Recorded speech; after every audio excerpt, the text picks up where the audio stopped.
No episódio de hoje celebramos um momento muito especial. O fim de dezembro e o encerramento de um ano que muitos previam ser terrível, marcado essencialmente por previsões de uma recessão inevitável que surpreendentemente não só nunca chegou, como concluímos o ano com os índices praticamente no auge. Neste episódio vamos abordar o habitual, atualizando o portfólio para os resultados de dezembro, assim como o desempenho anual para 2023. Além disso, analisaremos as minis previsões feitas durante o ano de 2023, incluindo o número de subscritores da Netflix após o anúncio de política anti-compartilhamento de contas e a projeção do valor das ações da Crocs para 2023. E por fim, ainda vamos abordar rapidamente os resultados recentes da inflação. Portanto, fiquem por aí. Boas pessoal, bem-vindos a mais um episódio do Investimento Estratégico. Vamos começar pelo habitual de atualizar os movimentos no portfólio para dezembro e se viram os últimos episódios já sabem que eu estou em greve de compras durante os meses, pelo menos durante os próximos meses, por motivos pessoais. E portanto, pouco mudou no meu portfólio sem ser os próprios movimentos do mercado e que foram destacados essencialmente pela subida da Meta, que já ocupa novamente a maior posição do meu portfólio, e da Enphase, que já ultrapassou a Crocs, ocupando assim 6,9% do total portfólio. Agora, em termos de resultados para o mês de dezembro, fechamos nos 5,62% positivos, enquanto o SP500 devolveu 4,11%, o que nos deixa com uma diferença positiva de 1,51%. Com isto, concluímos um ano incrível que resultou numa apreciação total de 30,96% para o portfólio, enquanto o investimento hipotético no ETF do SP500 apreciou apenas 21,9%, o que significa que vencemos o SP500 por 9,06%. Não poderia estar mais contente com este resultado e a única promessa que eu posso deixar para 2024 é que vou continuar a ser o melhor investidor possível que sei ser, para voltarmos a vencer o SP500 para o ano e consistentemente. Pelo menos é esse o objetivo deste canal. Entrando um pouco em mais detalhe, conseguimos perceber pela imagem qual foi o claro vencedor do portfólio este ano para impulsionar os ganhos. E obviamente foi a Meta, que apreciou quase 200% num único ano após uma grande queda em 2022. E como pior performance do meu portfólio temos a Enphase, que é claramente a ação muito sensível às taxas de juros, e 2023 foi o oposto em termos de ambiente económico favorável para esta empresa. Numa visão geral, em termos de apreciação total do meu portfólio para cada empresa, destacamos naturalmente a Meta com uma apreciação de 100%. A Crocs apresenta um desempenho ligeiramente negativo, enquanto a Enphase se manteve praticamente neutra. Estas duas empresas, a Crocs e a Enphase, são particularmente sensíveis ao ambiente económico e às taxas de juros, desempenhando assim um papel muito importante no meu portfólio em antecipação aos iminentes cortes nas taxas de juros que o mercado já está a precificar. Mas, mais adiante, irei entrar em mais detalhes sobre este segmento.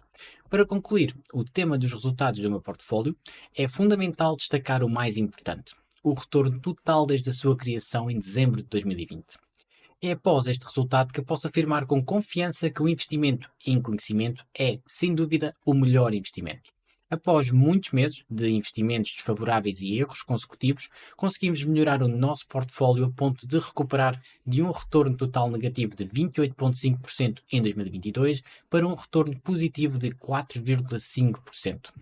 No que diz respeito ao SP500, passamos de um retorno negativo de 10,4% em 2022 para um retorno positivo de 9,5% em 2023. Isso significa que agora existe apenas uma diferença de 5% entre o nosso portfólio e o SP500, ou seja, estamos apenas a 5% de alcançar os retornos do SP500. A partir do gráfico, podemos observar que a diferença entre o nosso portfólio e o SP500 está a diminuir, e isso deve-se essencialmente a um ano marcado por muitas decisões. Tomamos várias decisões, como abandonar empresas de baixa qualidade e investir apenas naquelas que consideramos ter qualidade a longo prazo e capacidade de gerar retornos ano após ano. Agora, iremos analisar as previsões que eu fiz em 2023 e verificar se se concretizaram ou não. É importante salientar que, no fundo, uma previsão dentro deste período temporal é mais uma suposição do que propriamente o investimento em si. No entanto, tenho a crença de que é essencial termos direções definidas e opiniões formadas, mesmo que num futuro seja necessário fazer alterações às mesmas. Afinal de contas, sem um rumo claro, acabamos por navegar à deriva no vasto oceano dos mercados financeiros. Ora, e como previsão número 1, temos o número de subscritos da Netflix que, quando saiu as notícias sobre a nova política anti-partilha de contas, o consenso geral era que a Netflix ia perder subscritores, e muitos, e eu fiz a minha previsão explicando o porquê de achar que não só iam se manter, como era provável que, a longo prazo, continuassem a subir ao longo do tempo. Passado um ano e muitos rabiscos depois, podemos ver que estagnou por poucos trimestres, mas está de volta ao seu crescimento habitual da Netflix. O que significa que acertei na minha previsão em 2023, que o número dos subscritores iam subir, mas nem tudo é um mar de rosas. Na minha segunda previsão as coisas não correram assim tão bem. A segunda previsão foi que, quando lancei a minha análise mais detalhada à empresa Crocs, o próprio título diz tudo. A Crocs vai bater o mercado em 2023. E não bateu.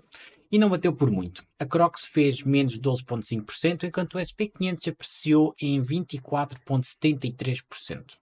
Não estou desanimado com estes resultados, uma vez que se tratava apenas de uma previsão a curto prazo.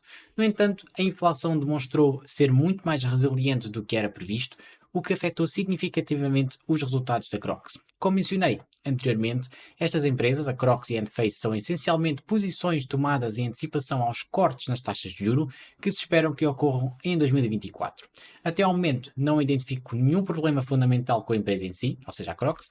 Aliás, recentemente até registrou um aumento de 20% num único dia, quando anunciaram que esperavam resultados melhores do que inicialmente previsto para o quarto trimestre de 2023. Pode parecer um ganho exagerado de 20%, mas considerando que o clima de pessimismo que rodeava a Nike em relação ao comportamento do consumidor, essa valorização é bastante justificável. A empresa Crocs tem sido um alvo de grande pessimismo devido à concorrência, mas até ao momento não consigo encontrar evidências tão graves desse problema no caso da Crocs. Pelo contrário até. Recentemente até deparei-me com um par de Crocs clássicas no quarto lugar dos produtos mais vendidos na Amazon espanhola, mesmo durante o inverno. Bem, mas então vamos lá abordar o tema da inflação agora e o porquê de eu continuar a acreditar nas minhas duas piores posições de 2023, ou seja, a Crocs e a Face. No dia 11 de janeiro de 2024 saiu o novo relatório do CPI com valores quentinhos acima do esperado. 3,4% para ser exato, acima dos 3,2% estimados. Ora, e já começa a notar-se um pouco de resiliência por parte da inflação para querer descer da casa dos 3% para a casa dos 2% de inflação.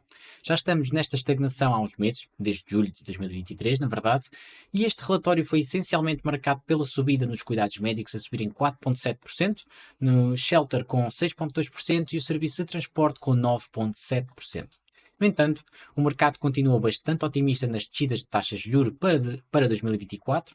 Aliás, após este relatório do CPI, a probabilidade de corte na reunião do Fed em março subiu de 63% para 73%.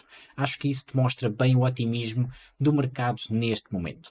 Devido a todo este otimismo e à possibilidade de ocorrerem cortes significativos nas taxas de juros em 2024, acredito que ter algumas posições em empresas de consumo discricionário e ou pequenas empresas de maior volatilidade pode vir a impulsionar o retorno do meu portfólio. Até agora, essas posições têm estado a pressionar o desempenho para baixo, mas ainda não estamos na fase ideal para essas empresas. Bom, e já que falámos de previsões neste episódio, gostaria de partilhar uma imagem bastante interessante que se tem verificado nos últimos 5 anos. Sempre que o mercado tem um desempenho positivo nos primeiros 5 dias do ano, resultou em retornos positivos ao longo desse ano. E quando teve um desempenho negativo, resultou em retornos negativos para esse mesmo ano. E olhando para 2024, a perspectiva não parece muito otimista, mas pelo menos a diferença é mínima, apenas de 0,15% negativos. De qualquer forma, é apenas uma previsão interessante que eu queria partilhar convosco e saber a vossa opinião nos comentários.